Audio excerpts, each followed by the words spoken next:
Suscríbete a nuestro canal TVC Play y activa las notificaciones.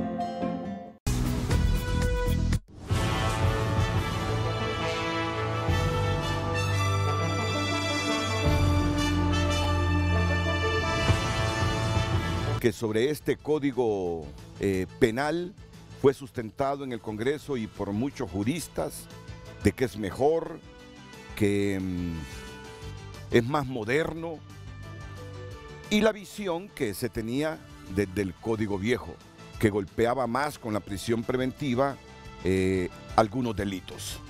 Por aquí vamos a orientar el tema, no sin antes también darle un espacio al debate sobre la decisión del caso Kevin Solórzano, que ha sido absuelto, pero por mayoría en una sala de la Corte. Por lo tanto, será el Pleno que va a decidir cuál es el futuro de este muchacho. Si sale absuelto o se queda guardando prisión por los delitos que se le imputan. Así que yo sugiero su atención, Gabriel Andino, con el titular de nuestro Frente a Frente de hoy. Iríamos a la pausa, volveríamos entonces con la presentación de nuestros invitados e iniciar con el debate. Gabriela, buenos días.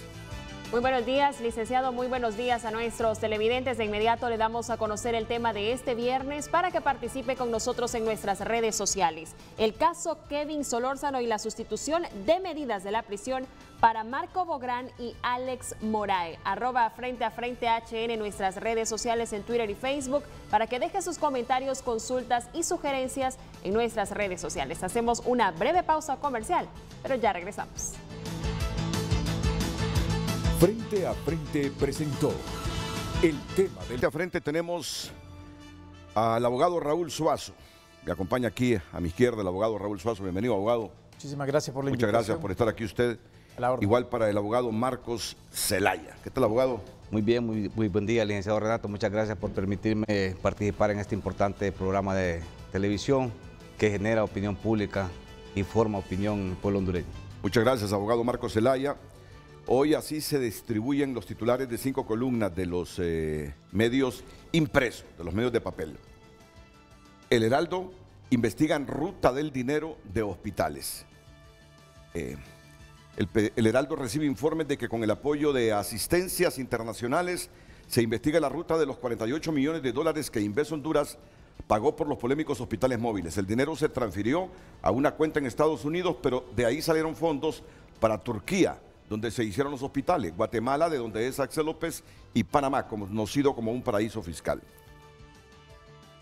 Por eso es que no se ha presentado el requerimiento fiscal de los hospitales, porque el Ministerio Público ha pedido asistencia internacional justamente para esto que dice el Heraldo, investigar la ruta de ese dinero, la ruta de ese dinero. El diario La Prensa se decanta en su principal titular por el caso de malversación. Bográn se defenderá en libertad. Medidas impuestas, no salir del país, firmar en juzgado 2 veces al mes, fianza de 100.000 empiras y no acercarse a Inves Honduras. Axel Moraes recibió la misma resolución. La Tribuna se decidió por el caso de Kevin Solórzano. Sala de lo penal, absuelto Kevin Solórzano.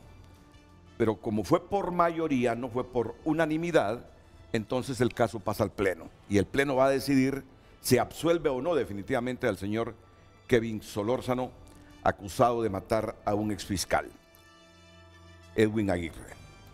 O sea que hoy vamos a abordar la primera parte, unos 30 minutos, el caso de Kevin. Luego nos iríamos con el tema de las medidas sustitutivas de la prisión para Marco Bográn y hacer las comparaciones del código que tuvimos hasta hace poco y el vigente. Estará interesante el programa, estará sumamente interesante.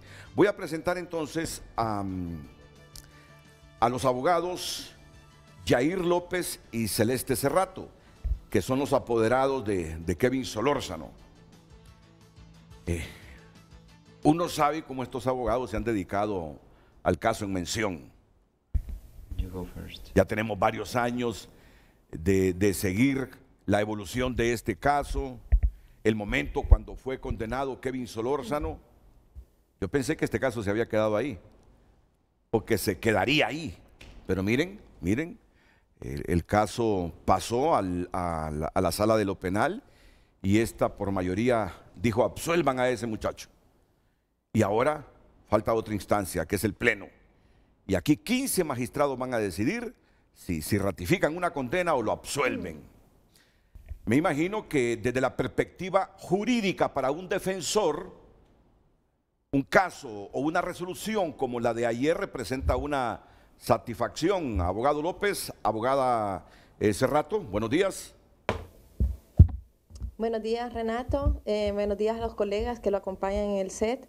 En efecto, sí, representa una satisfacción. La noticia nos tomó de sorpresa. De hecho, estábamos en la finalización de una de estas audiencias que se están llevando a cabo de manera telemática, cuando ya empezamos a recibir pues la noticia de que se había proferido finalmente, luego de 3 años de haber interpuesto el recurso de casación, o casi 3 años, la sentencia absolviendo a Kevin. Claro, la forma en cómo se dio la noticia y cómo llegó inclusive a nuestros oídos y los de la familia, pues causó mayor sorpresa.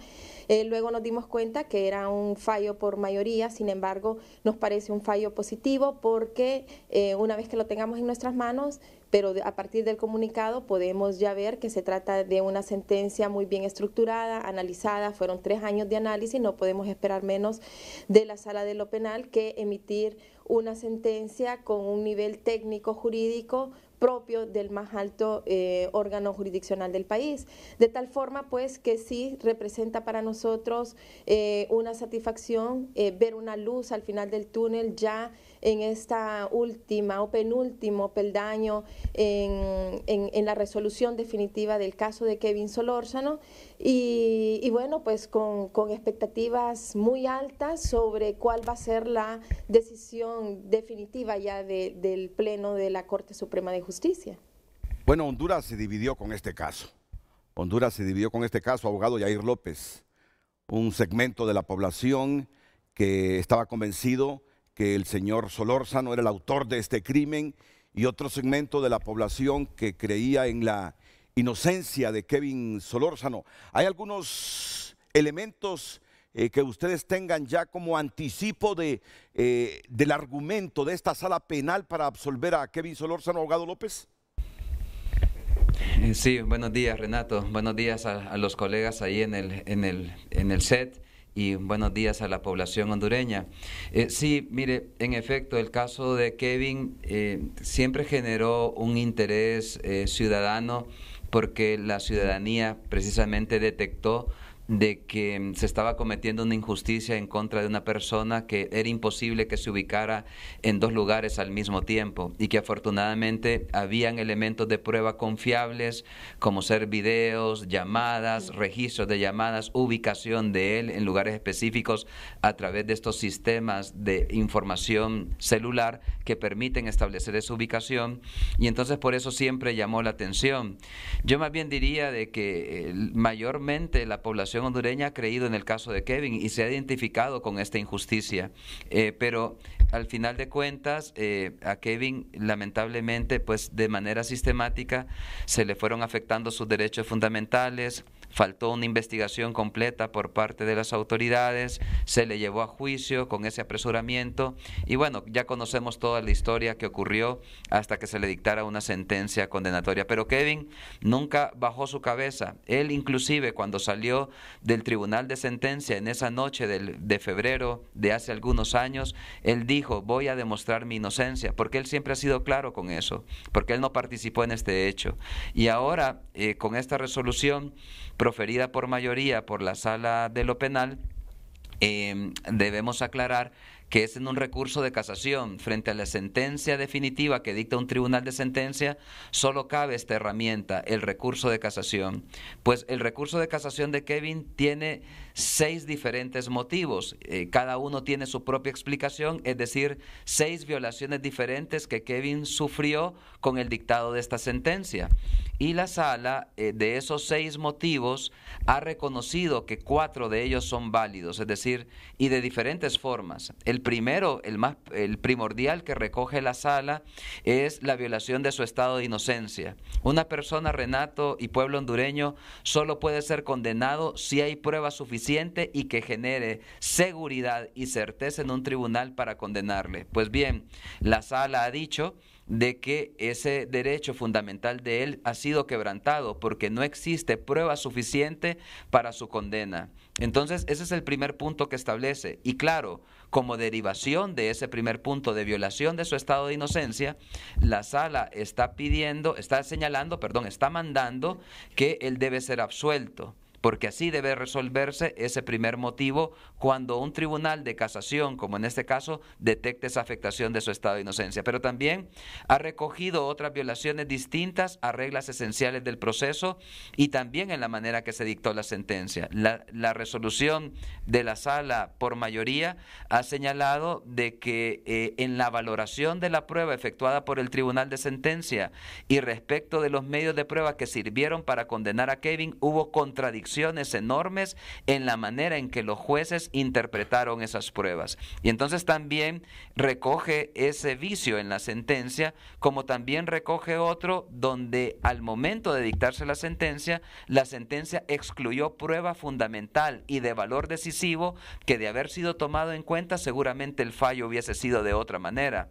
Y por último también señala la resolución que en la manera en que se celebró el juicio de Kevin, Kevin comenzó allá en octubre de un año y terminó en febrero del otro, se dieron diferentes suspensiones que van más allá de las legalmente establecidas por el Código Procesal Penal y que evidentemente afectan en el raciocinio de los jueces tener toda esa información probatoria concentrada para que se pudiera dictar una mejor resolución. Entonces también ha recogido también ese vicio en la manera en que se llevó a cabo la audiencia de debate.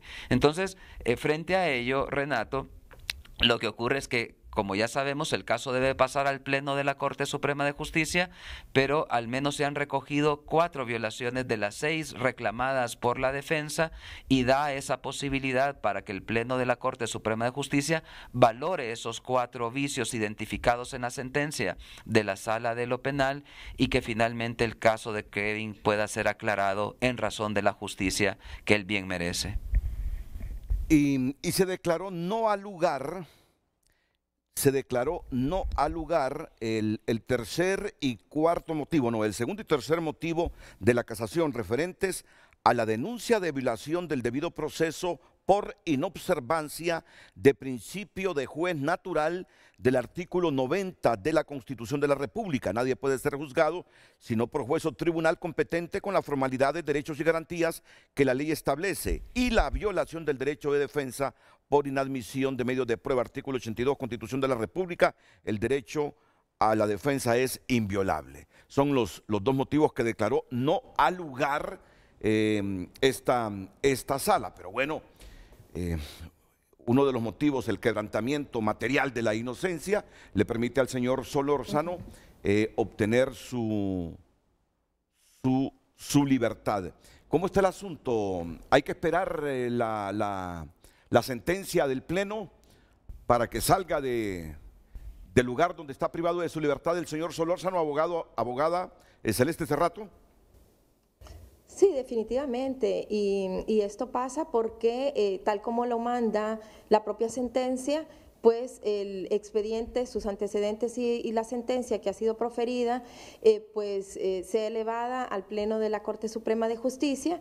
Ellos, pues como todo tribunal de justicia, maneja una agenda, pasará a discusión de pleno, esperemos que sea con la prontitud y la celeridad del caso, y luego de lo cual, pues a esperar un fallo que nosotros, frente al análisis que suponemos se ha hecho con respecto al recurso y en la sentencia que se ha proferido, pues confirme la absolución de Kevin Solórzano, porque en esto pues hay que ser objetivo. El Pleno puede presentarse varios escenarios, entre ellos también la condena y el rendido. Eso significa que podría repetirse el juicio, para lo cual también estaríamos listos, pero igual eso pondría en libertad a Kevin Solórzano de manera inmediata. O o su absolución. Nadie va a estar privado de libertad con una sentencia absolutoria. De tal forma, pues, que sí, tenemos que esperar a que esto sea elevado al Pleno de la Corte Suprema de Justicia, sea sometido a la discusión oportuna y se tome la decisión final sobre este caso. Bueno, hay la posibilidad entonces de que este caso quede en la impunidad si el Pleno resuelve ratificar este fallo de la Sala Penal. Hay la posibilidad, hay ese escenario de que el caso quede en la impunidad en relación a la muerte del exfiscal Edwin Aguirre. Existe esa posibilidad, como otros casos que han quedado en la impunidad en el país. ¿Cuál es la valoración que hace abogados dedicados al ejercicio de la profesión como ustedes, comprometidos con lo que hacen hasta cuando se presenta la posibilidad de un escenario de un caso que quede en la impunidad? Máxime sobre un hombre que hizo un trabajo como el que ustedes en su momento hicieron también en la Fiscalía, en el Ministerio Público, abogado Yair López. Sí, yo creo que el caso de la resolución del caso de Kevin no resuelve el tema de impunidad, porque Kevin no participó en este hecho, Renato, y las pruebas así lo afirman, y es algo que no solamente fue probado por esta representación, sino con las mismas pruebas del Ministerio Público que documentaban sin lugar a dudas que Kevin no estaba en ese lugar. Están los registros a través de la telefonía celular que mostraban realmente el cuadrante donde se encontraba Kevin al momento de recibir la llamada de su compañero que pasó por él allí en las alturas del Chimbo y traerlo aquí a la universidad, aquí en la Avenida La Paz. Y entonces eso está debidamente documentado y es la prueba del Ministerio Público, que también fue ratificado por las pericias de la defensa, y esos medios de prueba son totalmente confiables. Y luego habían otros elementos que documentaban el ingreso de Kevin a la universidad allá por las 7:03 de la mañana, y lo importante es que mostraban cómo Kevin estaba ese día barbado, cuando los retratos hablados dados por el hijo de la víctima señalaban que la apariencia de los atacantes, porque fueron dos atacantes, eran totalmente distintas. Entonces, claro, la impunidad de este caso no se resuelve ciertamente con la sentencia de Kevin, porque Kevin no participó en este hecho. Nosotros, lo hemos dicho siempre, bueno, fuimos fiscales, conocemos el sistema, sabemos que la mayor parte de la falencia de los casos penales es la investigación. En Honduras hay que mejorar enormemente la capacidad de investigación. Hay investigaciones que son extremadamente tardías y que no generan el fruto necesario a su término, y entonces sí, en eso debe apostar el sistema de justicia de nuestro país, la investigación, y evidentemente hay otras tareas pendientes del Estado de Honduras para mejorar el servicio de administración de justicia, pero el caso de Kevin es un reflejo de eso. Fíjese usted de que Kevin, en el relato de los testigos que sirvieron para su condena, no es la persona que apuñaló y que le dio muerte al abogado Eguiguren. No, esa fue otra persona, pero lamentablemente nunca hubo una investigación alrededor. En el caso de la propia víctima, su teléfono celular, que era vital para demostrar qué tipo de comunicaciones pudo haber tenido, si recibió alguna amenaza, se le devolvió ahí mismo en la escena del crimen a la viuda. Y entonces, claro, imagínese un caso iniciado de esa manera, sin investigar el perfil de la víctima, qué caso llevaba, porque era un abogado penalista. Todo eso fue desconocido por esta investigación. Y entonces, claro, si no tenemos investigaciones completas, seguramente se puede producir impunidad. No, claro, a eso me refiero justamente. A eso me refiero. Yo hablaba de que si se produce el escenario de la ratificación de este fallo por el Pleno, es que el hombre es inocente. La justicia dice, es inocente, él no lo mató, la sociedad debe creer que él no lo mató.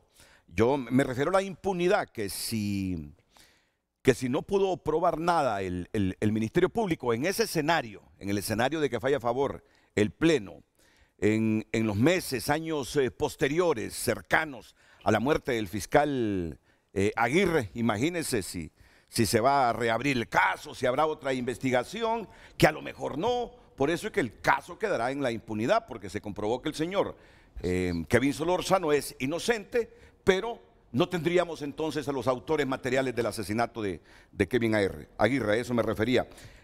Abogada, hace rato, hay una fecha tope, un calendario para que el Pleno resuelva estos casos, considerando que previamente la Sala de lo Penal ha dicho, no, es inocente este señor, es inocente.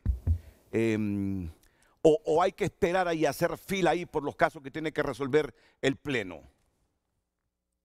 Sí, estos casos se elevan al Pleno de la Corte según agenda, entiendo yo. La verdad, no he tenido experiencia con respecto a los trámites internos que se siguen para elevar el expediente en su momento hacia el Pleno, pero sí yo me decantaría por pensar que todos los casos son importantes, Renato, definitivamente, y un órgano de justicia no puede establecer qué caso es de impacto. No, todos son de impacto, todos son importantes. Sin embargo, los jueces son personas, son seres humanos, y yo pensaría que sí se podría tomar en consideración el tiempo de prisión preventiva que lleva ahora el señor Kevin Solórzano, como usted lo menciona. Esto empezó con su enunciación del joven universitario, pero ya son 6 años, y tomando en consideración ese tiempo, pensaría yo que se agendaría para un pleno lo más próximo posible. La sociedad, y esto lo hemos podido apreciar ayer, mire, yo en realidad estaba abrumada con las llamadas, con los chats, en las redes sociales sobre cómo se volcó esta noticia en positivo y la sed de justicia que había en este caso, y tomando en cuenta esas condiciones del tiempo y de la necesidad de que justicia tardía no es justicia, pues pensaría yo de que se va a someter a una discusión pronta. Todos los tribunales de la República tienen sus agendas. La Corte Suprema de Justicia, como el más alto tribunal de justicia del país, mantiene la suya, pero están continuamente plenando. Sé y me he informado que lo han estado haciendo de manera telemática, de tal forma pues que sí esperamos que se resuelva en un plazo razonable. La casación tomó 3 años, el proceso ya lleva 6, y esperamos que en la consideración de ese tiempo pues el término plazo razonable no pase de este año. Estaríamos pendientes de que se haga ese análisis de la sentencia y que los jueces con la más alta investidura que tienen en este país pues lo resuelvan de una manera pronta y expedita, que es la finalidad de la justicia, pues, y del proceso penal. Justamente teníamos una conversación aquí con el abogado Raúl Suazo. Es decir, si yo fuese familiar de Kevin Solórzano y viene una sala que integran 3 magistrados y me absuelve a mi pariente después de 6 años de estar encerrado en una cárcel donde se le truncó su vida profesional, porque este hombre estudiaba en la universidad Unitec. Privada Unitec, correcto, ya me acuerdo, estudiaba en Unitec, que me trunquen por 6 años el futuro profesional. Yo lo menos que espero es que en el próximo mes el Pleno me agende el debate de un caso como este. Es lo menos que esperaría. Y más allá, Renato, debería de sancionar también el Pleno de la Corte Suprema de Justicia en el caso de que fuera favorable el fallo, con costas al Ministerio Público para que resarce el daño, por lo menos en la medida de lo posible, por el tiempo que pasó el joven Kevin Solórzano privado de su libertad, alejado de su familia, de su ejercicio profesional y quizás de un futuro brillante como un joven profesional y promesa de nuestro pueblo. Así es. ¿Qué valoración tiene, abogado Suazo? Lo que pasa es que en nuestra legislación no existe absolutamente ninguna sanción para el Ministerio Público cuando se presenta una acusación, una falsa denuncia o una falsa acusación. Yo creo que ese es uno de los grandes problemas por los cuales muchas veces el Ministerio Público le falta la objetividad. Yo creo que, y felicito de verdad tanto a Celeste como a Yair, porque los conozco personalmente como excelentes profesionales, y yo sé sinceramente el trabajo que les tocó llevar. Y aquí se tiene que sopesar algo. Aquí muchas veces en juicio vale más la prueba testifical que la prueba científica, y eso es lo que ellos han demostrado. Creo que fue un proceso en el cual Yair lo dijo muy bien. El gran problema, y lo vamos a ver también en todos los demás casos que vamos a analizar, el gran problema es la falta de investigación que existe en Honduras, porque una sentencia tiene que ser fuera de toda duda razonable, y eso es lo que ha logrado demostrar tanto Celeste como Yair en este caso, que no había una certeza utilizando inclusive los mismos medios de prueba que utilizó el Ministerio Público. Dictar un auto de formal procesamiento es sencillo, indicio racional de participación, indicio de que se podría haber cometido un delito, pero ya para juicio oral y público el ambiente tiene que ser completamente distinto. ¿Verdad que felicidades por el trabajo que realizaron? Bueno, ¿somos los únicos o hay países que cuando sucede un caso similar y alguien es absuelto, las costas del juicio tiene que pagarlas el Ministerio Público? No, le puede costar la carrera judicial la carrera a cualquiera. Si no me equivoco, ahorita creo que el mismo fiscal que está llevando el caso de Tony Hernández en Estados Unidos está siendo investigado por otro juicio en el cual le mintió al juez o al jurado. Por lo tanto, esto podría en otros países acarrear responsabilidad. En nuestro país no acarrea absolutamente ninguna responsabilidad. Usted ha sido fiscal, Yair, al igual que Celeste. ¿Cómo valoran este punto que debatimos aquí presencialmente en frente a frente? Adelante. Sí, lo valoramos de la misma manera que lo ven los colegas, tanto el abogado Marco como Raúl. Así es decir, es bien difícil que las costas, para que la población lo entienda, son el pago de los gastos del juicio que ha incurrido alguna parte y que resulta favorecida con una sentencia. Entonces, en este caso sería muy difícil que se condenara al Ministerio Público en costas en caso de ser ratificado, insisto, la sentencia dictada ayer por la Sala de lo Penal, por el Pleno de Magistrados de la Corte Suprema de Justicia, porque inclusive el caso de Kevin llegó a una sentencia de condena y entonces cualquiera diría, bueno, el Ministerio Público tuvo razonabilidad de haber iniciado el proceso y llegar hasta esta instancia porque lo respaldó una sentencia dictada por el Tribunal de Sentencia. Pero sí quiero aclarar algo en adición de ello, Renato, porque mucha gente nos los consulta. Mire, ni Kevin ni su familia tienen un interés patrimonial detrás de esto. Es decir, a Kevin se le ha afectado su vida. La mamá de Kevin sufre todos los días, Renato. Usted no puede imaginarse cómo esta madre cuando nos llama sigue con las mismas lágrimas, con la misma desesperación del propio día en que Kevin fue detenido abrupta e injustamente. Entonces, a pesar de todo ese dolor y del daño que se le ha ocasionado a esta familia, y se lo digo categóricamente, no tiene ningún interés de ninguna reclamación patrimonial respecto de cómo se resuelve el caso. Lo único que requieren es que Kevin retorne al seno de su familia porque lamentablemente fue víctima de esta injusticia y que reabra su vida, que recobre su vida. Nosotros creemos que a Kevin se le van a abrir muchas puertas seguramente, porque mucha gente ha mostrado la solidaridad humana con él. Ustedes no se pueden imaginar, Renato, cómo la gente se volcó a apoyar a la familia, hasta económicamente, de San Pedro Sula hasta de lugares fuera del país. Apoyaron económicamente la causa porque se identificaron con ella. Seguro que Kevin va a tener la posibilidad de rehacer su vida. Claro, el daño no ha sido sencillo.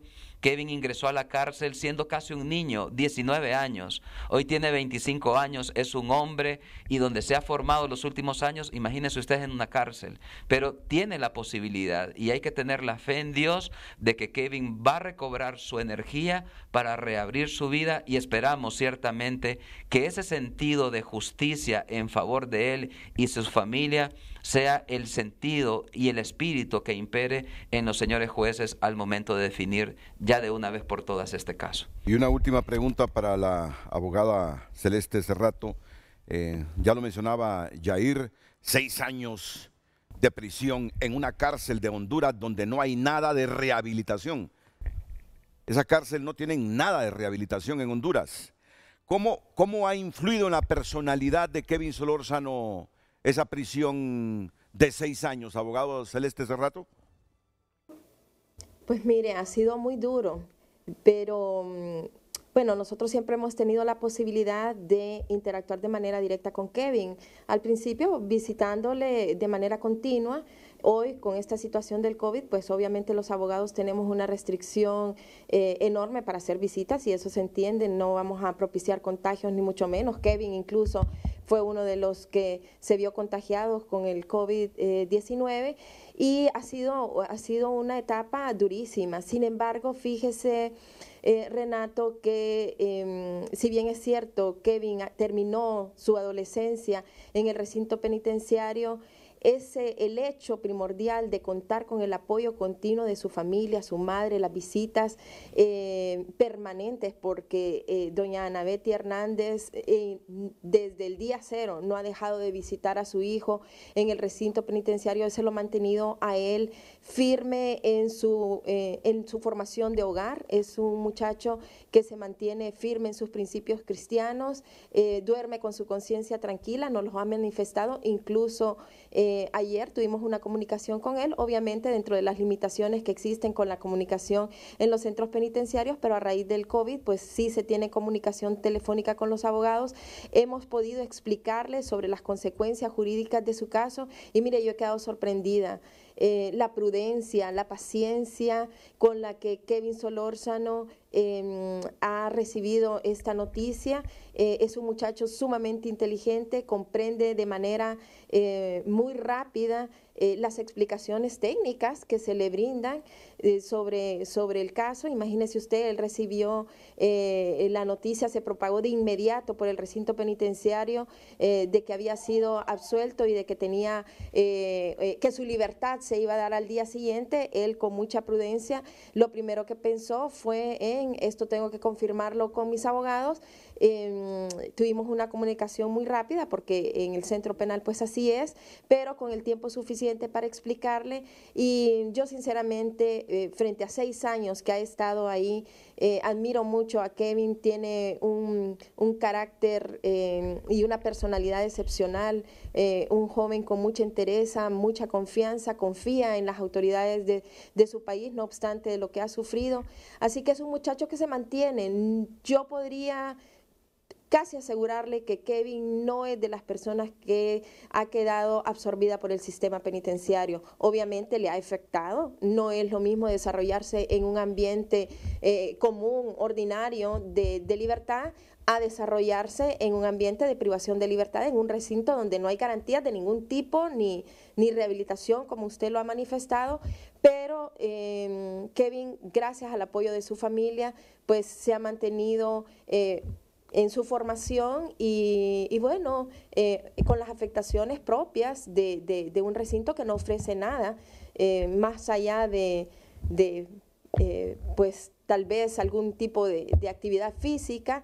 Pero admirando mucho a Kevin Solórzano en el carácter que mantiene, en la firmeza, en la conciencia tranquila que tiene, y le admiro mucho esa prudencia y esa confianza que tienen las autoridades. Mire, cualquiera que ha pasado por lo que Kevin ha pasado, ya tendría un corazón lleno de reproche y de mucha odio.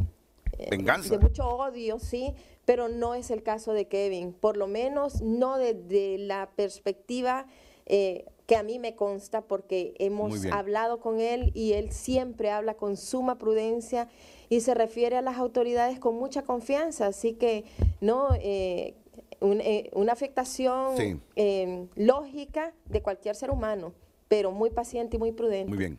En estos fallos salen los nombres de los magistrados que votan a favor. Claro.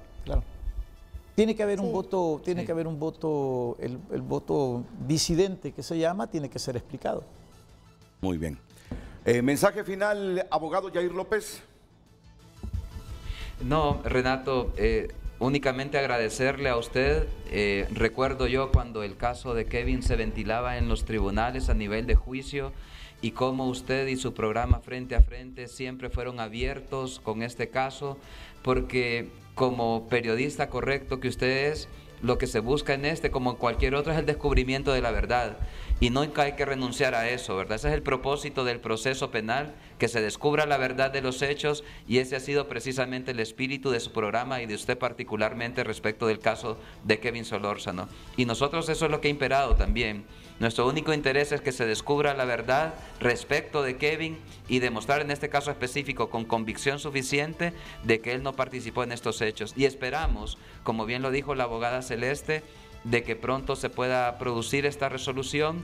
Nos genera, y esto es positivo señalarlo, por primera ocasión, esperanza respecto de lo que pueda ocurrir, y solamente apelamos a la conciencia ciudadana, al buen espíritu de administración de justicia, a la calidad humana de las personas, hombres y mujeres magistrados de la Corte Suprema de Justicia, que tendrán en sus manos esta importante decisión, y ojalá que la resolución que se produzca de la Corte Suprema de Justicia traiga paz a este pueblo que se ha identificado con este caso, y que finalmente tengamos una alegría ciudadana, porque el caso de Kevin precisamente ha despertado ese interés ciudadano respecto de un inocente que está purgando lamentablemente una pena por un hecho que no ha cometido. Muchas gracias a los abogados Jair López y Celeste Cerrato. Esta mañana aquí en Frente a Frente, luego que la Sala Penal absolviera al señor Kevin Solórzano, acusado de ser el autor material de la muerte del exfiscal Edwin Aguirre.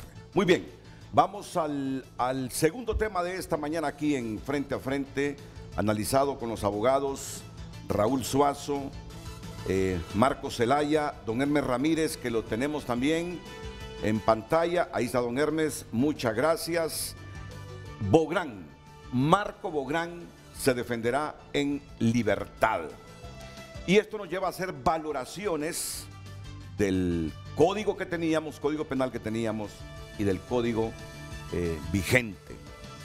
Código vigente que yo tuve muchos programas sobre este código que tenemos ahora, y muchas veces de invitados a los españoles que asesoraron y también a los asesores hondureños. Y el mensaje de ellos siempre fue: este código es en casos como el presente para que el imputado devuelva el dinero que le robó al Estado. Es decir, estos hombres que están acusados actualmente son inocentes, han sido imputados por el Ministerio Público, pero hasta tanto no haya una sentencia condenatoria, son inocentes. Yo estoy hablando del espíritu que manejaron los asesores nacionales e internacionales con este nuevo Código Penal. ¿De qué les sirve a ustedes, decían, que alguien esté 20 años en la cárcel, 15 años en la cárcel, y lo robado no lo devuelva al Estado? No es cierto que ustedes necesitan de que hayan recursos para invertirlos en tantas áreas donde hay pobreza en Honduras, carencias y necesidades. Ese era el argumento que prevalecía siempre en ellos.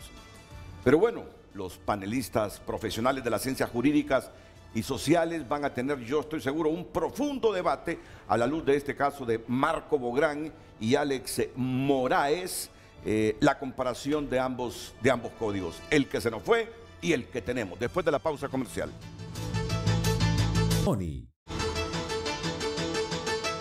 Agradecemos sus participaciones en nuestras redes sociales. De inmediato le damos lectura. Eduardo Ulloa: así funciona la sinergia que existe entre la corrupción y la impunidad y la manipulación mediática.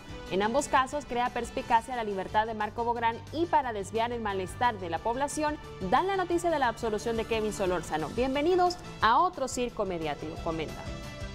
Gilbert Ortiz también comenta: un circo completo. Sariel Cacho dice: en el caso de Kevin estoy seguro que los magistrados no aguantaban la conciencia por condenar a un chico inocente, porque ellos saben que han absuelto a tantos delincuentes como en el caso de Marco Bográn y Alex Moraes, que no aguantaron la culpa. Tremenda payasada al sistema judicial. También dice Carlos Peckerman, y también dice JJ Benítez: caja chica se llama eso. Mientras Jorge Domínguez dice: pan y circo. El caso de Kevin y la sustitución de medidas de prisión para Marco Bográn y Alex Moraes, el tema de hoy en Frente a Frente. Bueno, también la madre de David Castillo, La madre de David Castillo está en comunicación con Frente a Frente. La señora Dinora Mejía, solo me permiten unos segunditos, abogados. Raúl Suazo, Marcos Zelaya y Hermes Ramírez, porque en efecto ella quiere participar, ha pedido un espacio para referirse al caso de su hijo.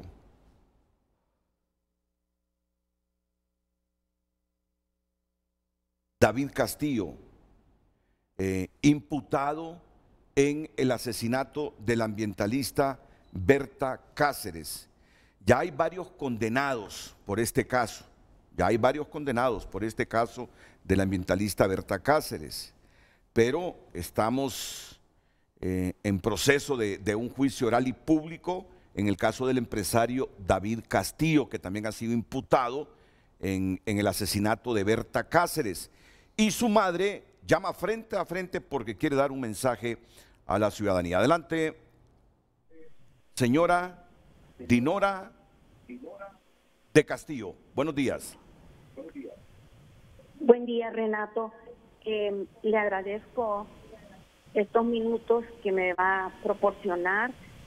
Un saludo muy especial a sus panelistas y al pueblo hondureño que nos está observando. Sé que son miles de personas que ven su prestigioso programa y le agradezco este momento. Quiero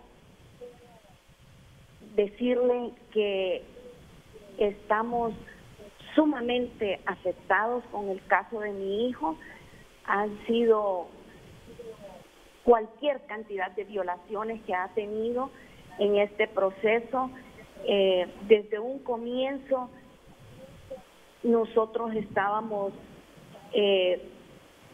sumamente impresionados con toda la cantidad de falsedad que se ha visto en este caso. Han sido atropellos tras atropellos. David Castillo es inocente de todo lo que lo han acusado y queremos que por favor la justicia, nuestro sistema judicial en el cual siempre hemos creído, sea imparcial y vean las cosas tal cual son. Se le dictó una prisión preventiva basados en unas conversaciones de chat que fueron totalmente manipuladas por la perito Brenda Barahona y la fiscal Ingrid Figueroa, las cuales ya están denunciadas.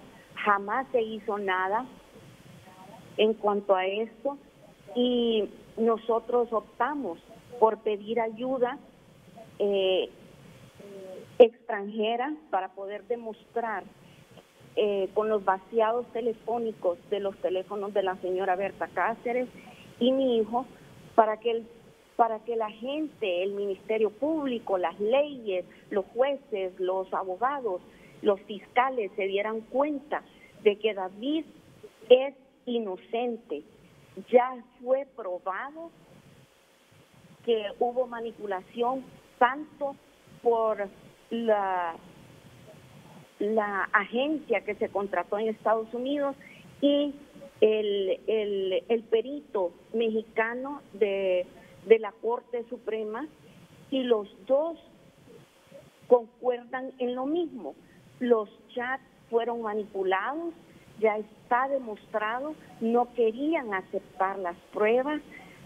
Gracias a Dios, las magistradas de la Corte de Apelaciones, dos de ellas resolvieron a favor de que se utilicen las pruebas durante el juicio.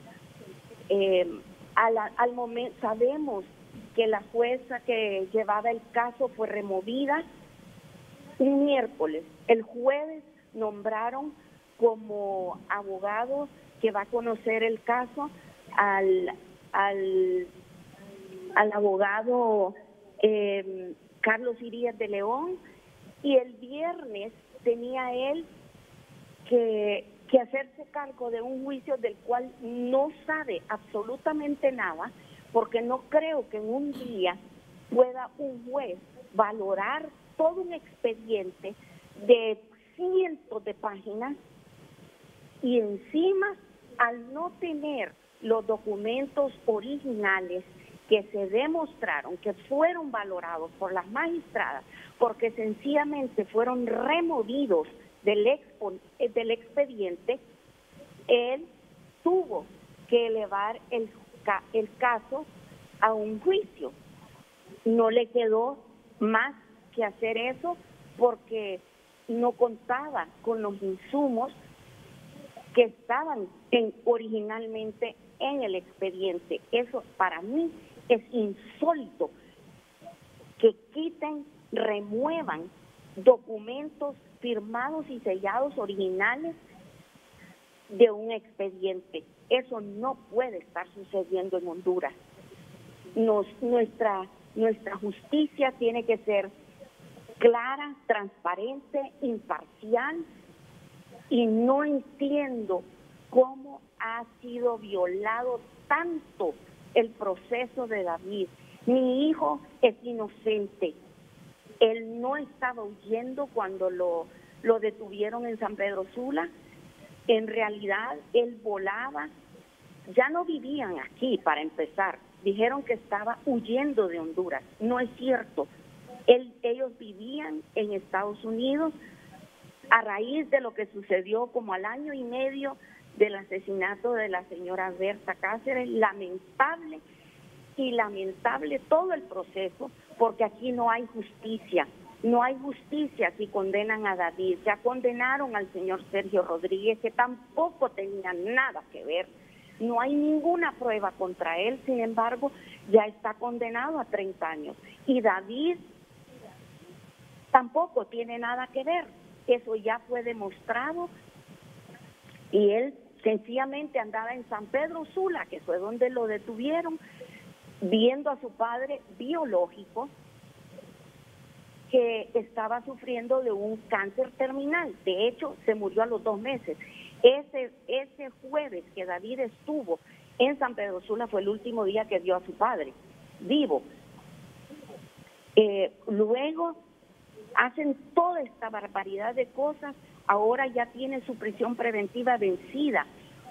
Hay un dictamen del abogado Carlos Irías de Legón, cuando hicieron el cómputo solicitado por el Ministerio Público, donde resuelve que la cantidad de días que se le pueden acreditar a la defensa como parte dilatoria eran 24 días. Su prisión preventiva venció el 26 de septiembre y mire la fecha en que estamos y David Castillo todavía está preso. Entonces yo quiero manifestarme, solicitar que por favor tengan a bien estudiar cuidadosamente todo lo que ha sucedido y tomar en cuenta los habeas corpus que se pusieron ya para que David Castillo recobre su libertad. Le han cortado las alas a un empresario, a un padre, a un hijo, a un hermano, sumamente extremadamente inocente en todo esto. Solo es de ver un poquito más allá y la gente se puede dar cuenta de que todo ha sido manipulado y es una carrera por demostrar de que él es culpable cuando no tiene nada que ver. Bien, muchas gracias a la señora Dinora Mejía de Castillo, madre de David Castillo, imputado en el asesinato de la ambientalista Berta Cáceres, por el que ya fueron condenados Edilson Duarte, Henry Javier Hernández, Elvin Rápalo y Oscar Torres a 34 años de prisión. Y los otros 3 condenados como coautores del crimen, Douglas Bustillo, Sergio Rodríguez Orellana y Mariano Díaz Chávez, 16 años por intento de asesinato. Así que hoy sí, vamos a la pausa y enseguida 3 abogados, Raúl Suazo, Marcos Zelaya y Hermes Ramírez, analizando este último caso de Invest Honduras. Marco Bográn y Alex Moraes se defenderán en libertad. Nos trasladamos a nuestro Twitter, nos comenta Miguel Zelaya, lo de Kevin fue injusticia desde el comienzo, chivo expiatorio en su momento, hoy su justa liberación, una cortina de humo para MC dice, y está queriendo opacarlo de Bográn e Invest. En medio, saqueo, fondos, nepotismo e instituciones y el nuevo Código Penal dando blindaje y libertad a corruptos. Alex Medina, me alegra que Kevin lo hayan absuelto, pero Renato, hagamos el debate de cómo vamos a recuperar el dinero de los hospitales. Ese debe ser el tema de debate. ¿Quién nos va a devolver el dinero? Hagamos ese debate, insisto, lo demás son cuentos. También dice Juan Sosa, recordemos que ese año cerraron la policía militar y esos policías, para demostrar que eran la mejor policía de Honduras, le hicieron eso a Kevin. Esos militares son los responsables del daño a esa familia. Alan Alvarenga, fácil, tanto dinero tienes, tanto vales. En las cárceles de Honduras hay personas que están condenadas por 50 lempiras hasta 10 años. Pero Marco Bográn, que se embolsó millones, anda como si nada. Y no se extrañe que la Corte Suprema de Justicia diga que no hay pruebas para determinar su culpabilidad. En otro tuit dice, pero claro, ahí tienen el Código Penal que tanto añoraban los políticos corruptos, los diputados y ministros. Aquí la justicia es ciega solo para cuando les conviene. Pero parece que robar millones es válido, pero 50 lempiras es un crimen de lesa humanidad. No digamos acusar sin pruebas. Continuamos con el debate en Frente a Frente. Bueno, ayer el Consejo Hondureño de la Empresa Privada exigió la devolución de 800 millones de lempiras por esos hospitales. La devolución de 800 millones de lempiras por esos hospitales, porque están sobrevalorados, según la opinión del empresariado nacional. Dicen que con 300 y tantos millones de lempiras se hubieran construido un montón de hospitales y con los 800 restantes los equipan. Ayer pidieron que se devuelvan esos 800 millones. Bueno, vamos al caso de Invest Honduras, Marco Bográn, Alex Moraes y la decisión de ayer de que se defiendan en libertad. Para el exfiscal general del Estado, Mundo Orellana, es una resolución predecible. ¿Qué piensa Raúl Suazo? Claro, para mí también. Yo creo que el gran problema que existe en Honduras, además de la falta de investigación, es que todo lo quieren resolver con cárcel. El código de 1984 es un código en el cual el delito de malversación de caudales públicos, si no se llega a probar que hay una apropiación de fondos o que contribuyó para que alguien se apropiara, simple y sencillamente es un delito que te da inhabilitación y te da multa. El código nuevo, que es el código que entró en vigencia a partir de junio del año 2020, sí ya contempla en sus tipos penales el apropiarse, el usar indebidamente, el ayudar o permitir que otra persona se apropie de esto. Entonces, para mí, obviamente, y hay que tener en cuenta muy claro esto, y es de que un código penal nace, vive y muere. Y todas las acciones que le van a imputar durante su vigencia de ese código penal serán las que se cometen durante el tiempo que está vivo. En este caso, en los dos requerimientos fiscales, el análisis que hace el Ministerio Público en el requerimiento fiscal habla de fechas específicas, marzo del año 2020. ¿Qué significa esto? Que la vigencia del código que tiene que conocerse es el que estaba vigente en el momento que se cometió el supuesto delito.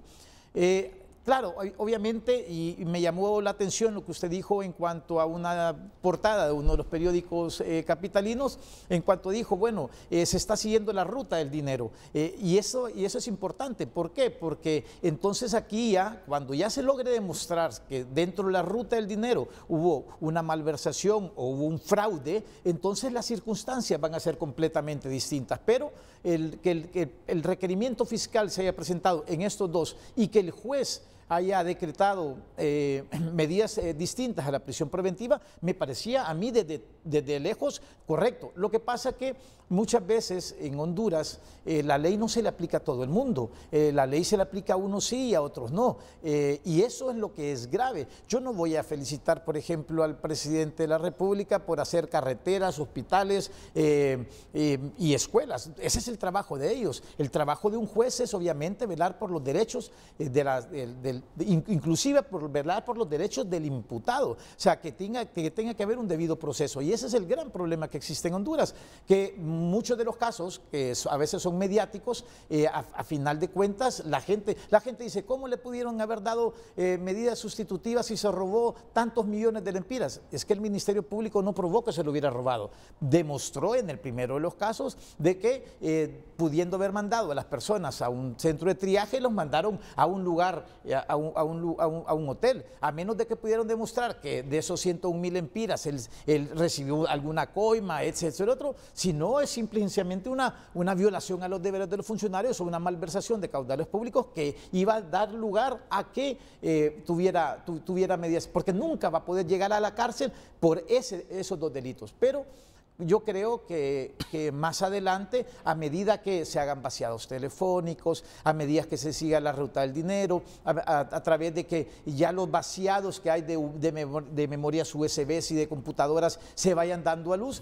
se va a poder dar cuenta si efectivamente el señor Marco Bográn tuvo o no tuvo algún beneficio económico, o que si benefició a otras personas para que pudiera tener dinero. Yo creo que esa es la parte importante, porque obviamente es una investigación que tiene que ser una investigación compleja, pero volvemos a lo mismo. Los grandes problemas que tiene la justicia hondureña es la falta de investigación, y que todo lo quieren resolver con cárcel. Abogado, el juez de oficio se rige por el Código Penal viejo para estos casos que sucedieron cuando justamente estaba vigente ese código. Mire, o lo invoca la defensa. El Ministerio Público, de lo que tengo entendido, acusó con el Código Nuevo. Eso es de lo que yo tengo entendido. Pero obviamente el juez tiene que mirar en qué momento se cometió el delito. Y en algunos casos, la Constitución de la República es muy clara y dice: la ley no tiene efecto retroactivo, efecto en materia penal cuando la nueva ley favorece al procesado o al imputado. Entonces, en este caso, va a haber algunos casos en los cuales el nuevo Código Penal va a ser más benevolente que el viejo Código Penal. En este caso en particular, yo lo dudo. Yo creo que en el nuevo Código Penal, el delito de malversación de caudales públicos, el delito de fraude, exacciones ilegales, tienen una pena tal vez mayor, agravada, cuando es con delitos contra la salud. Por lo tanto, yo creo que durante todo este proceso y se miren los 1.200 millones de dólares que fueron gastados durante este proceso de la pandemia en lo que es la administración de Invesache, el señor Marco Bográn, va a ser todo bajo el nuevo Código Penal, bajo el viejo Código Penal. ¿Le conviene a los imputados el viejo Código Penal? Definitivamente. Miren qué contradicciones, ¿verdad? Miren qué contradicciones. Miren qué contradicciones, por favor, abogado Marcos Zelaya. Efectivamente, saludo al doctor M. Ramírez, a todo su inmenso público. Comparto lo que ha manifestado el abogado Raúl Suazo. Efectivamente, eso va a depender de la estrategia de la defensa, si va a acogerse al beneficio que establece la Constitución de la República en el artículo 96 y que recoge estos mismos principios el nuevo Código Penal. De igual forma, el anterior Código Penal también recoge estos principios de retroactividad de la ley. Recordemos que el juez, y hablando puntualmente del tema que usted nos invitó muy cordialmente esta mañana, es en cuanto a las medidas sustitutivas que le fueron otorgadas al señor Bográn y al señor Alex como ex administrador de Invesache. Recordemos que el Ministerio Público incoó 2 requerimientos fiscales ante los juzgados de letras de esta sección judicial de Francisco Morazán.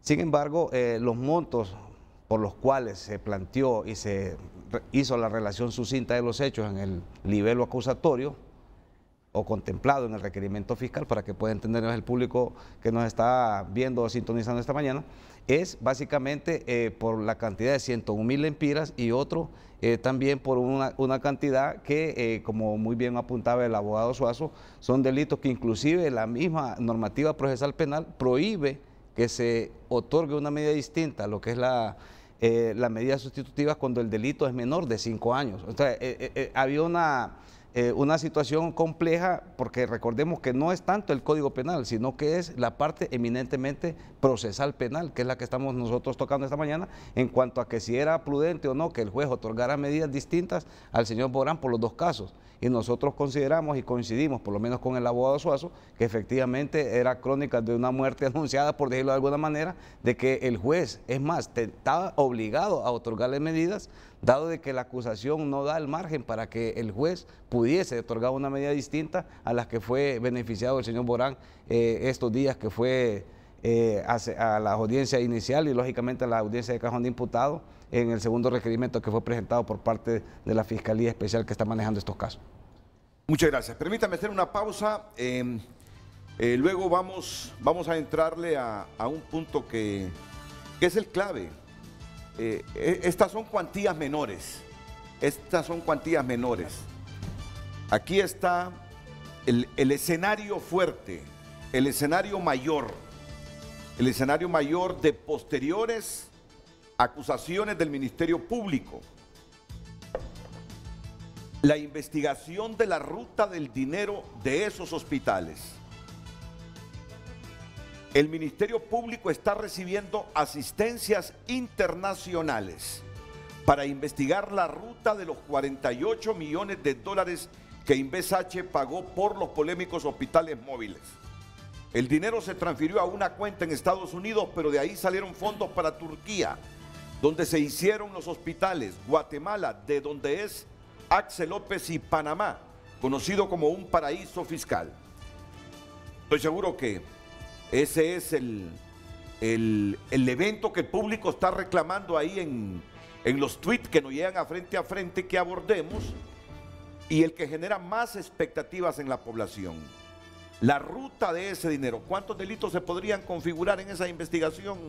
Bueno, obviamente todo depende de lo que establezca el Ministerio Público. El Ministerio Público dice que tiene 22 líneas de investigación y esto aparte es importante también porque los delitos pueden ir desde criminalidad organizada para poder defraudar el Estado de Honduras, puede ir desde delito de fraude, malversación de caudales públicos, todo esto es importante. Para mí también, Renato, yo creo que es necesario recalcar, obviamente se necesita de poder demostrar los elementos del tipo penal. El tipo penal, tanto de malversación como de fraude, exige en primer lugar que sea un funcionario público y que éste facilite o ayude o que obtenga un beneficio y que perjudique al Estado. Entonces vamos a ver, en los escenarios que se van a venir aquí van a ser distintos. Ahorita las cuantías son menores. ¿Qué es lo que tiene que mirar un juez? Obviamente tiene que ver, para dar medidas sustitutivas o decretar la prisión preventiva, tiene que mirar a ver si hay un riesgo de fuga. ¿Había en este caso riesgo de fuga por parte del señor Bográn? No lo había. Cada vez que el Ministerio Público lo mandaba a llamar, él llegaba. ¿Tenía arraigo? Claro que tenía arraigo. ¿Había peligro que él podría obstruir o obstaculizar las investigaciones? Tendría que demostrarlo el Ministerio Público que durante estos 5 meses o 6 meses él hizo alguna gestión para poder obstruir la investigación. Todas las asistencias son asistencias judiciales en el extranjero, por lo tanto, yo creo que el Ministerio Público tiene que demostrar varias cosas. Una de las primeras cosas es realmente si hubo un perjuicio al Estado de Honduras, si hay una sobrevaloración, y esa sobrevaloración, si el señor Marco Bográn y las demás personas que están, tuvieron o no tuvieron participación, y además de si tuvieron o no tuvieron participación, si además de eso se lucraron ellos o ayudaron a lucrarse a otra persona a sabiendas ellos. Yo creo que la gente quiere escuchar y se quiere que la gente vaya a la cárcel, pero hay elementos del tipo penal que se deben de respetar. Lo único que, obviamente yo entiendo a la ciudadanía, no todos somos medidos con la misma vara. Entonces ese es el problema, cuando la ley yo se la aplico a unos sí y a otros no. No es correcto porque así no debe de administrarse justicia. Esas son las cosas que a mí realmente me preocupa, y que obviamente existe en Honduras el grave problema de la falta de investigación, y la falta de investigación muchas veces es por inoperantes o porque no quieren. Entonces, a esas son las cosas en las que como ciudadanos hondureños tenemos que prestar la atención. ¿Por qué está diciendo eso? ¿Porque están midiendo con distintas varas? en este momento y en qué casos? No, absolutamente en todos los casos. Mire, yo conozco casos, por ejemplo, de personas que han estado exactamente en la misma situación y los han mandado a la cárcel. ¿Me entiendes? Y eso no debe de ser así. Yo no estoy diciendo que fue favorecido. Para mí era lógico lo que iba a pasar, pero muchas veces la presión mediática hace que los jueces resuelvan de forma distinta porque quieren complacer a la gente. Y esto no debería de ser así. Yo entiendo el reclamo que hizo la señora que llamó al estudio y de denunciar situaciones que no son propias de un juicio, que haya manipulación de evidencia, que haya jueces que están conociendo un caso y que son destituidos y se pone a otro. Esas cosas no deben de pasar en la administración de justicia. ¿Debió ir al circuito anticorrupción este caso? Bueno, esa decisión es exclusiva del Ministerio Público, pero más allá de eso quiero compartir lo que ha manifestado el abogado Raúl Suazo. Va a tener un serio problema el Ministerio Público, Renato, y quiero que el pueblo hondureño entienda. No tenemos contrato, o sea, no tenemos el contrato que se realizó entre Inves H y Axel López como proveedor de los hospitales móviles. ¿Qué va a pasar? Imagínese este escenario usted, ¿qué va a pasar en el caso de que ese contrato hayan renunciado a la jurisdicción, digamos a la jurisdicción local o a la jurisdicción de Estados Unidos y se vayan a someter a un arbitraje con cláusulas penales en el caso de que hubiese algún daño ocasionado por la no entrega de estos hospitales móviles? Desconocemos si se renunció a la jurisdicción. Entonces el Ministerio Público, creo yo, que lo primero que debe tener a la mano es el contrato en el caso de que exista, porque si no existe contrato, déjeme decirle que posiblemente tampoco vamos a ver requerimientos fiscales por los hospitales móviles, porque no va a haber como un punto de partida si hubo incumplimiento o no hubo incumplimiento, y tal como decía el abogado Suazo, si hubo un provecho propio. O sea, va a ser un poco complejo establecer si hubo provecho o no provecho por parte de las personas que gerenciaban Inves H. Pero sí se puede determinar si están sobrevalorados. Claro. Sí se puede determinar si están sobrevalorados o no. Yo creo, Renato, y aprovechando lo que está diciendo Marco, un punto importante. Hay delitos por acción y delitos por omisión. La omisión de cuidado era obligatoria de ese tipo de personas. Por lo tanto, el hecho de si hay o no hay contrato, si no hay contrato es en perjuicio del señor Marco Durán, porque no es una acción de un buen administrador, de un buen padre de familia. Esas cosas para mí tiene que tomarse bastante en cuenta. Yo creo que hay mucha parte que tiene que verse a través de estos vaciados de las computadoras, de memorias USB, de la ruta del dinero que se está llevando para poder darle una respuesta al pueblo hondureño acerca de lo que puede pasar. El abogado Hermes Ramírez lo tendremos inmediatamente después de la pausa comercial.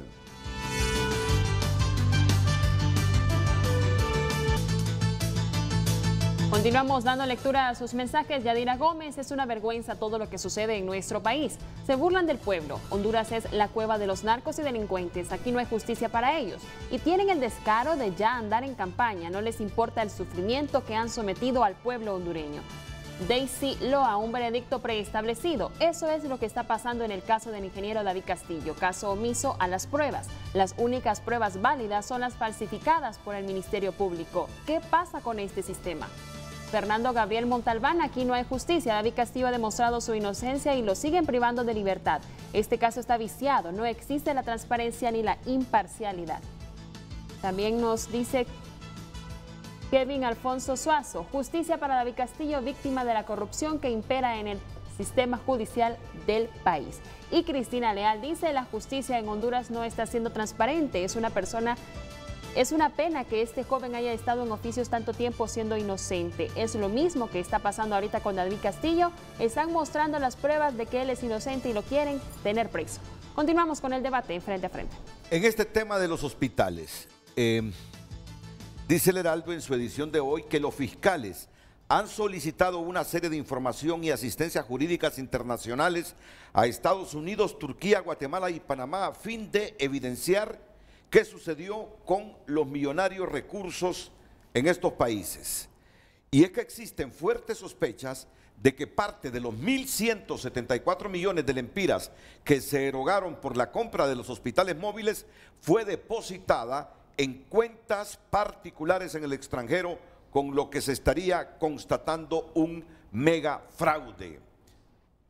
Bueno, yo estoy con la cámara 3 y estoy leyendo en la cámara 1. Los recursos salieron de Honduras hacia Estados Unidos y desde allá se habrían hecho los depósitos a Turquía, Panamá y Guatemala. En caso de detectar anomalías e irregularidades, el Ministerio Público inmediatamente solicitará el congelamiento de las cuentas a donde fue a parar el dinero de los hospitales públicos. Marco Bográn es el principal investigado por este presunto acto de corrupción por el que ya fue interrogado por los agentes del Ministerio Público. Miren, ayer el COEP es la principal organización empresarial del país, es la que aglutina a todas las cámaras de comercio, a todos los gremios empresariales. Y ayer convocó a una conferencia de prensa para decir que la sobrevaloración de estos hospitales es de aproximadamente 800 millones de lempiras. 800 millones de lempiras. Se trata de la principal organización gremial de los empresarios. Y dice, aquí hubo una sobrevaloración de al menos 800 millones de lempiras. Y aquí se los demuestro, aquí presento la nota que nos hizo el periodista Nelson Lanza para luego escuchar al abogado Hermes Ramírez y las valoraciones que él tiene sobre los desafíos que tiene el Ministerio Público en este momento para demostrar que ha habido durante la pandemia bárbaros actos de corrupción contra el Estado de Honduras.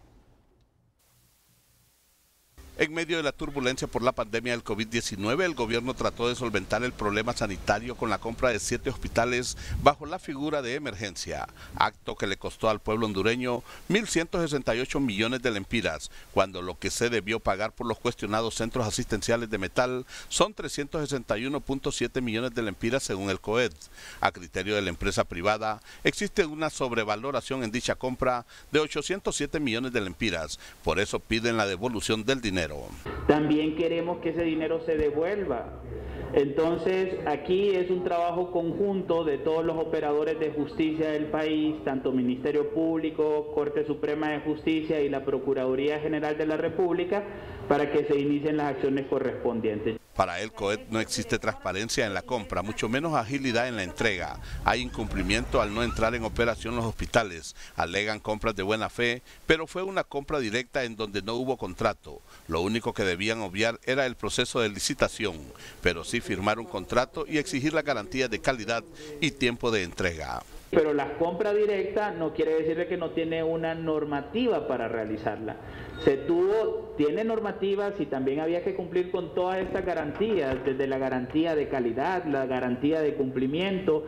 El COED emitió un informe sobre los recursos destinados para la pandemia por el gobierno al 2 de octubre del 2020, que asciende a 5.538 millones de lempiras, gastando en compras de insumos, equipo y hospitales móviles 2.094.1 millones de lempiras. La Secretaría de Salud 527.6 millones, Código Verde 299.1 millones y Copeco 154.1 millones. El COED sugiere a la Junta Interventora de INVH brindar al pueblo un informe pormenorizado de lo que han encontrado. Nosotros le pedimos a la comisión interventora que entregue el informe públicamente, porque se supone que ya se lo presentaron al presidente de la República esos 2 informes. El interventor Gustavo Boquín señaló que rendirán el informe pero al cierre de su gestión y será basado en posiciones técnicas para confirmar si hubo o no sobrevaloración. Pero al final concluiremos nuestra gestión con un informe global que será conformado por la opinión de técnicos, empresas que se contratarán para hacer los peritajes respectivos, empresas especializadas en el tema hospitalario, para definir en este caso si existió o no existió una sobrevaloración en los hospitales. Además dijo que es muy a priori sacar una comparación de precios sin tomar ejemplos de mercado o las condiciones que imperaban en el momento de la compra. Para la empresa privada, el incumplimiento en la entrega de los hospitales, que era para 3 meses, es suficiente para iniciar diligencias judiciales, pero no se puede esperar a que venga el último hospital para comenzar a proceder. Nelson Lanza, Telenoticias. Ahí lo tienen. El principal gremio de empresarios dice tajantemente, ahí hubo una sobrevaloración de 800 millones de lempiras con esos hospitales. Le pido la opinión al abogado Hermes Ramírez. Sé que está en investigación el asunto de los hospitales móviles, que se sigue la ruta de esos 48 millones de dólares. Ahí van algunos lempiras suyos, míos, con los impuestos que pagamos. Todavía no se ha construido el requerimiento fiscal. Varios países están asistiendo al Ministerio Público de Honduras. Yo le haría la pregunta a Hermes Ramírez, ya que a este código nuevo se le ha llamado el Código de la Impunidad. Se le ha llamado el Código de la Impunidad. De llegar a verificarse, a comprobarse todas estas investigaciones que hace el Ministerio Público sobre los hospitales móviles, la denuncia que hace el COEP. Tenemos el mejor código penal para hacer justicia ante este escandaloso hecho que para la mayor parte de los hondureños es un acto de corrupción. Solo mencionando la lista de los empresarios que dicen que hubo una sobrevaloración de 800 millones de lempiras. Abogado Ramírez, buenos días. Muy buenos días, don Renato, muy buenos días a los amigos distinguidos del abogado Raúl Suazo, que también a don Marco Zelaya, un abrazo a la distancia.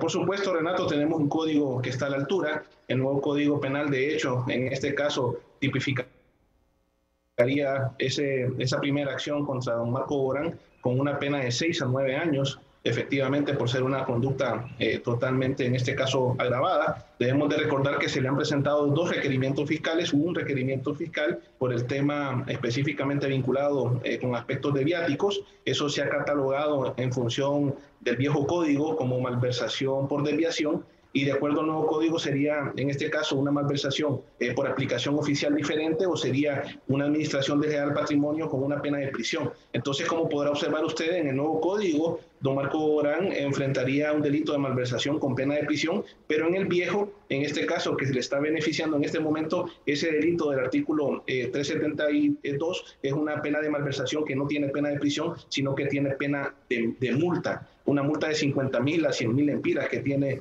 precisamente conforme a ese viejo código. Con el nuevo se estaría enfrentando una pena de 6 a 9 años. Entonces, con esto le puedo comprobar, Renato, como se lo he venido diciendo y como lo hemos dicho nosotros a través de los medios de comunicación en la palestra pública, este nuevo Código Penal sí es una herramienta eficaz de combate a las acciones delictivas, y también hay que dejar claro, don Renato, que hay directamente una táctica distinta en el Ministerio Público, en este caso de Marco Borán, por la forma en la cual se ha venido acusando. De hecho, el día viernes pasado fue llamado a declarar el señor Marco Borán, sin siquiera en ese momento tener conciencia de que estaba siendo ya directamente presentado un requerimiento ante los órganos jurisdiccionales. Ya 2 días después, el día lunes, fue capturado. Se le acusó directamente por ese primer requerimiento fiscal, y al día siguiente, pues, un segundo requerimiento fiscal por la presunta adjudicación de un contrato de su tío.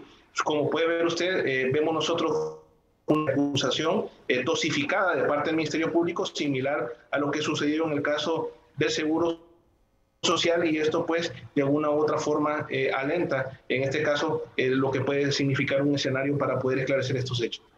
Abogado Hermes Ramírez, siempre con este caso de los hospitales móviles y los 800 millones de lempiras que dice el COEP existen de sobrevaloración.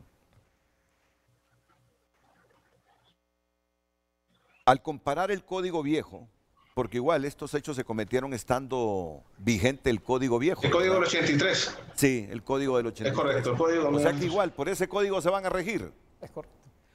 Hágame una comparación. Partiendo de la premisa que como estaba vigente el código del 83 y estos hechos se cometieron justamente estando vigente ese código, claro, tendríamos que arriesgarnos a determinar qué delitos se podrían configurar en esos 7 hospitales que se adquirieron por 48 millones de dólares. Es una opinión bien arriesgada por eso, porque partimos de premisas subjetivas al no tener claro qué delitos va a configurar el Ministerio Público. Pero yo voy más adelante y quisiera saber si se configuraran delitos por estos hospitales móviles. ¿Resulta mejor para los imputados el código del 83 que el código vigente? Sí, por supuesto. Recuérdese usted que los hechos cometidos alrededor del mes de marzo y del mes de mayo de este año, se encontraba todavía en vigencia el viejo código, que no permitía ese viejo código establecer algún mecanismo propio de devolución del valor de lo defraudado. Conforme al nuevo código, en este momento un atenuante, de acuerdo al artículo 479, de la posible devolución de estas cantidades que ha señalado pues, los distintos sectores sociales. Pero lo más importante acá, Renato, es señalar que hay 4 asistencias jurídicas internacionales, como usted bien lo refirió al inicio, todavía se están materializando delitos, es decir, todavía estamos en esa ruta de materialización de ciertos delitos. Habría que tener sumamente cuidado para que estos delitos que se están materializando nos puedan llevar a nosotros a la conclusión de quiénes son las personas que han participado de los distintos hechos y sobre todas las cosas verificar conforme a la aplicación de la nueva herramienta penal cuáles serían los delitos que en este caso encajarían. Una de las cosas que nosotros hemos reiterado en este caso es que debemos de estar conscientes que un proceso de investigación en un caso de corrupción no se debe analizar bajo la óptica de una carpa de circo, como eran actitudes propias de las unidades fiscales que se habían creado anteriormente. Vemos nosotros que ahora la táctica de acusación por parte de la FEDCO, que es más o menos similar a la táctica que utilizó la unidad de apoyo fiscal, la UNAFRE, en el caso del Seguro Social, son investigaciones complejas que llevan su tiempo y ellos han estado dosificando la acusación y por supuesto veremos más requerimientos fiscales de las 22 líneas que están totalmente ahora en curso. Ahora voy con Raúl Suazo y con Marcos Zelaya. Estamos hablando de supuestos por la configuración de delitos que todavía no lo sabemos, porque está en plena investigación lo de los hospitales. ¿Creen ustedes que este código vigente le resultaría más pesado si se le aplicara a las personas que sean imputadas por este caso que el código del 83, abogado Suazo? Bueno, yo creo que la parte importante aquí tiene que ser, si nosotros miramos en el Código Penal, que era del de 1983, el delito de malversación de caudales públicos dice: el funcionario o empleado público que se apropie de caudales, bienes o efectos cuya administración, percepción o custodia le haya sido confiada por razones de su cargo o quien sin haberla confiado interviene en dichos actos por cualquier causa, será penado con reclusión de 2 a 5 años si el valor de ello no excede 1.000 empiras y de 6 a 12 si sobrepasa de dicha cantidad. ¿Cuáles son los elementos del tipo penal? Obviamente que se apropie de caudales, de bienes o efectos cuya administración, percepción o custodia le hayan sido confiados. Mientras el Ministerio Público no pueda demostrar que él se apropió de bienes, de dinero o de efectos a que le dieron su administración, no le va a poder aplicar, pedir un requerimiento fiscal la pena de 6 a 12 años. ¿Por qué? Porque ese es el artículo 370. De ahí en adelante, el del 371 al 373A, todo lo que habla son de multas y de inhabilitaciones. Eso es lo que establece el Código del 83. El Código del 83. Cosa distinta es el Código Penal que entró en vigente en junio del 2020. Si durante esta investigación que hace el Ministerio Público puede lograr demostrar que del 25 de junio en adelante el señor Marco Borán realizó alguna gestión que le haya hecho alguna malversación al Estado de Honduras o algún fraude al Estado de Honduras, entonces será juzgado con el código que entró en vigencia el 25 de junio del año 2020. Pero todos los actos... Conforme al nuevo, enfrentaría 3 tipos de pena. Conforme al nuevo Código Penal enfrentaría 3 tipos de pena. La pena de prisión, la pena de multa igual al monto de lo defraudado y la inhabilitación. Con el viejo código no enfrenta más que 2 penas. En este momento la pena de multa y la inhabilitación, que es totalmente pírrica. Es correcto, es lo que está diciendo Hermes. O sea, pero para eso tendría que ser tiene que haber 2 tiempos de investigación. Los tiempos antes de la entrada en vigencia del Código Penal y del 2020, esa es una. Del 25 de junio en adelante, si él tomó alguna decisión que llevó a la defraudación, entonces ahí sí entraría automáticamente el código que entró en vigencia en junio del 2020. Pero si no, todo va a ser a beneficio de él en cuanto a este Código Penal. Esa es una de las cosas que hay que dejarlo claro. Usted también había hecho una pregunta también, que por qué estas acusaciones no han sido presentadas en juzgados anticorrupción, y es de que estas 2 primeras por lo menos solamente se refieren a 2 personas. Sí, y para los juzgados especializados tienen que ser 3 o más personas. Muy bien. De igual forma, el licenciado doctor Hermes, Raúl Suazo, en cuanto a las líneas de investigación, recordemos que son aparentemente, según trasciende, 22 líneas de investigación, pero dentro de esas 22 líneas de investigación, supuestamente solo hay 5 o 7 líneas de investigación que involucran directamente al señor Marcos Bográn como es director de INVESH. Dentro de esas 5 o 7 líneas de investigación tendríamos que establecer el tiempo, tal como dice Raúl, si fue antes de la entrada en vigencia del nuevo código o bajo el código de 1983, porque el Ministerio Público podrá acusarlo con el actual código. Sin embargo, ellos tienen un equipo de defensa y lógicamente va a hacer el análisis en el momento de la comisión del hecho o del delito. Y si el delito fue un día anterior, con horas o que pasara al siguiente día y que no estaba en vigencia el nuevo Código Penal, lógicamente tendrá el juez que tutelar ese derecho del imputado y velar que se le aplique la norma que realmente estaba vigente al momento de la comisión del hecho. Es ahí que a veces en algunos foros, y el doctor Hermes, yo lo vi en algunos foros, que decía que el nuevo código, según los analistas y según los entendidos en la materia, en algunos momentos decían de que era más benigno. Sin embargo, ahorita estamos analizando y vemos de que más bien las personas que están siendo sindicadas se van a amparar al anterior Código Penal porque es más beneficioso que el nuevo Código Penal, porque tal como refiere el doctor, son 3 delitos. Es la pena, hay que devolver el dinero, más la multa, la inhabilitación y lógicamente la pena principal, que es la de reclusión o prisión, depende del monto o del delito que se haya causado. Claro, claro. Y aquí también, Renato, es importante establecer nosotros la necesidad de colaboración de parte de estos 4 países distintos a Honduras que están brindando asistencias jurídicas internacionales para que no suceda lo que pasó en el caso del Seguro Social con la ciudadana chilena que en determinado momento no pudo ser juzgada directamente acá en el país. No obstante, sí esperamos nosotros que con la suma diligencia y voluntad estos 4 países nos brinden la información necesaria para que sea el Ministerio Público que presente los requerimientos fiscales y en todo momento se pueda también valorar la posibilidad de presentar acusaciones en conjunto con las fiscalías de estos 4 países, eventualmente ante los participantes que pudiesen haber establecido en estos hechos alguna relación comercial derivada de todos estos fondos que fueron destinados a cuentas en el extranjero. Depende mucho también de la colaboración de estas 4 naciones y en su momento de saber esclarecer quiénes son los presuntos responsables, tanto hondureños como en este caso de nacionalidad extranjera. Yo asumo que ninguno de los 4 que estamos aquí presencialmente, 3 y 1 virtualmente, somos complacientes. Ninguno de nosotros somos complacientes con la eventualidad de que hayan cometido actos de corrupción en esta pandemia. Que todos rechazamos esos actos de corrupción. Se trata de casi 1.200 millones de lempiras en los hospitales. Nos afecta a todos. Y ahí van nuestros impuestos. Por lo tanto, las opiniones que ellos están emitiendo en este momento llevan toda la certidumbre que como hondureños quieren que se investigue este caso y que haya justicia sobre este caso.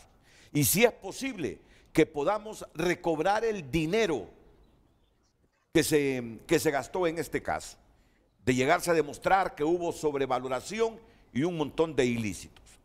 En ese sentido, como ellos son profesionales del derecho,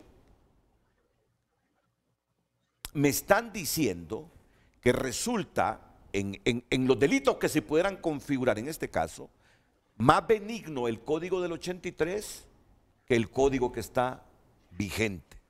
Es lo que le he escuchado decir a ustedes. Claro, y es que también, si lo analizamos bajo el otro delito que podría ser, que es el fraude, el funcionario o empleado público que por razón de su cargo participe en cualquier acto jurídico que tenga interés del Estado y se ponga de acuerdo con alguno de los interesados para defraudar al fisco o que con el mismo propósito se valga de su condición para favorecer a un tercero. Aquí es donde podría caber... Me está leyendo el código del 83. El código, sí, correcto. Aquí ¿qué es lo que podría pasar? Obviamente, y esa es la función del Ministerio Público, eso es lo que debe demostrar el Ministerio Público. Lo ha dicho el COEP, hay una sobrevaloración de 800 millones de lempiras. Eso es lo que tiene que probar el Ministerio Público mediante pericias, sí, que realmente esos hospitales móviles tenían un precio y que pudieran Pudieron haberlo comprado directamente al constructor, pero si utilizaron a otra persona y esa persona no tuvo un beneficio normal, sino que tuvo un beneficio exagerado, 800 millones de lempiras, en contraposición de 312 que costaba, está sobrevalorado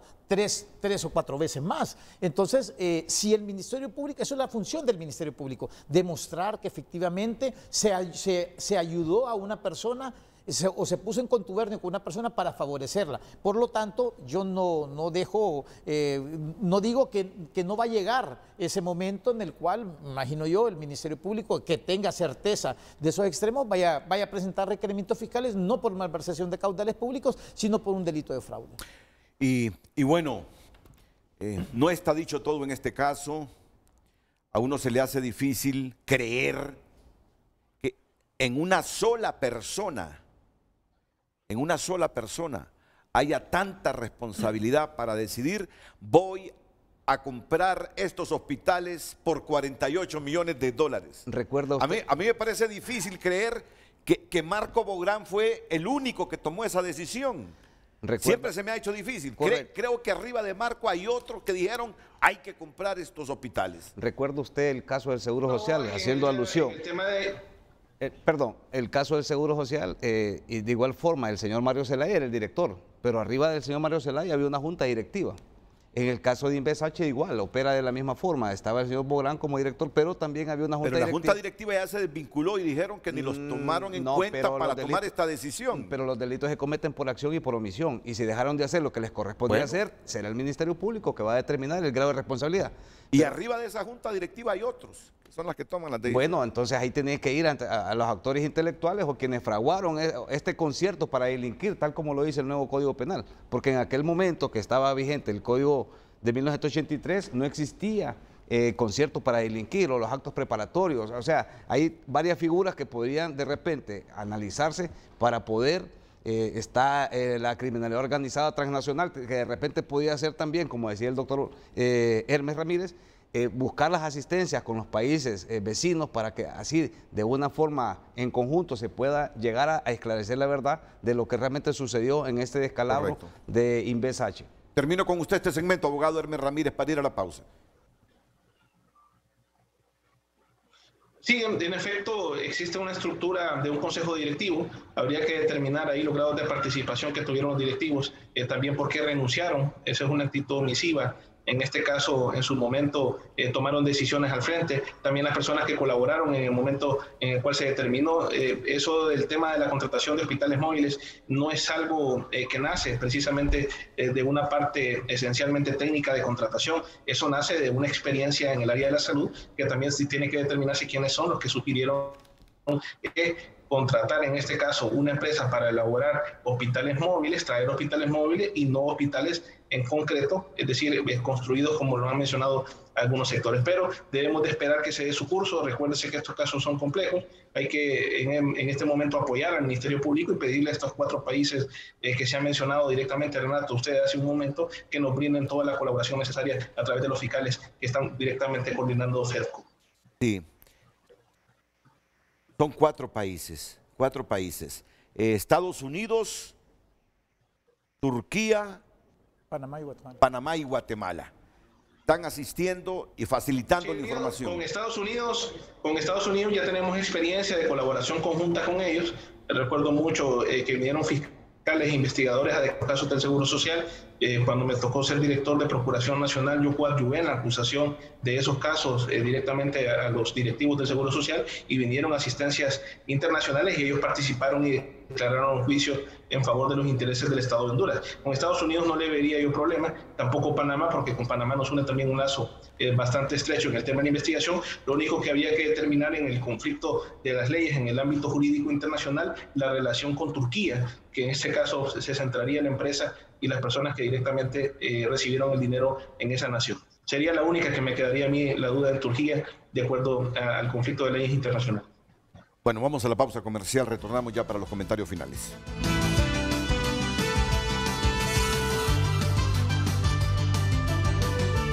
Líder.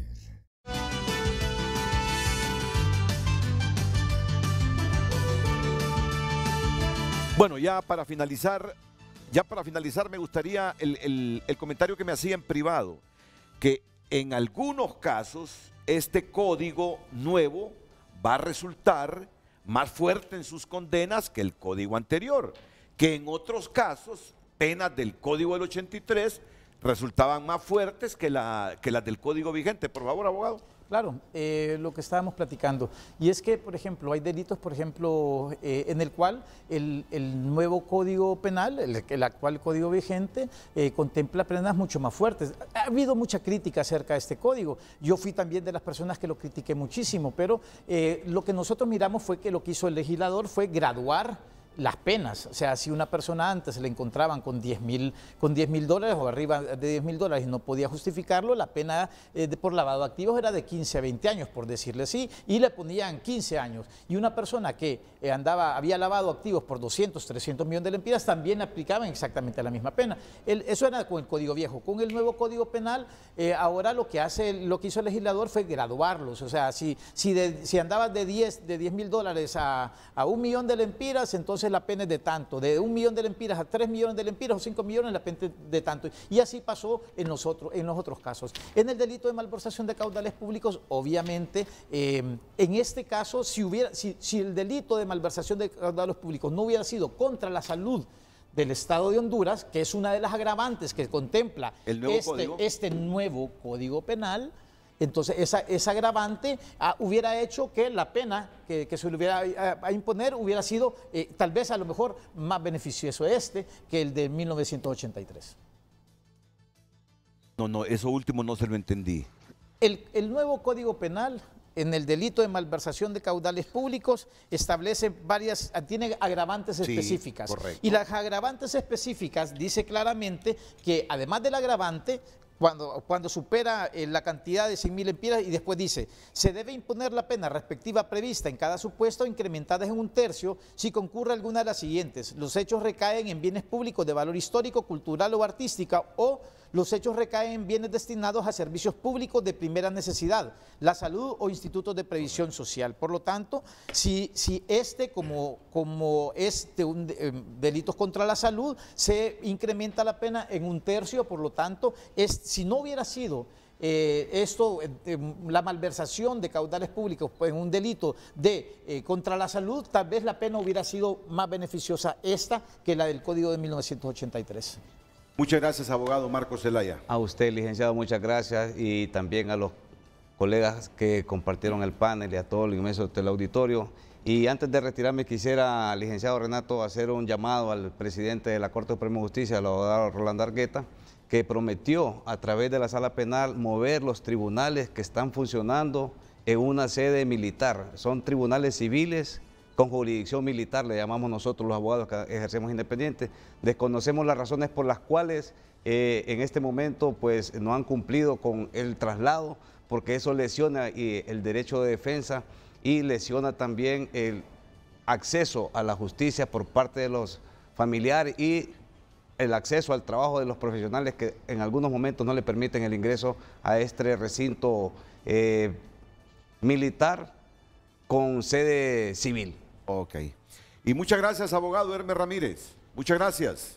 A la orden, don Renato, un abrazo a los amigos también en el estudio, don Carlitos Andino. Confiemos nosotros en que los cursos distintos de estas 22 líneas de investigación nos van a determinar quiénes son los responsables.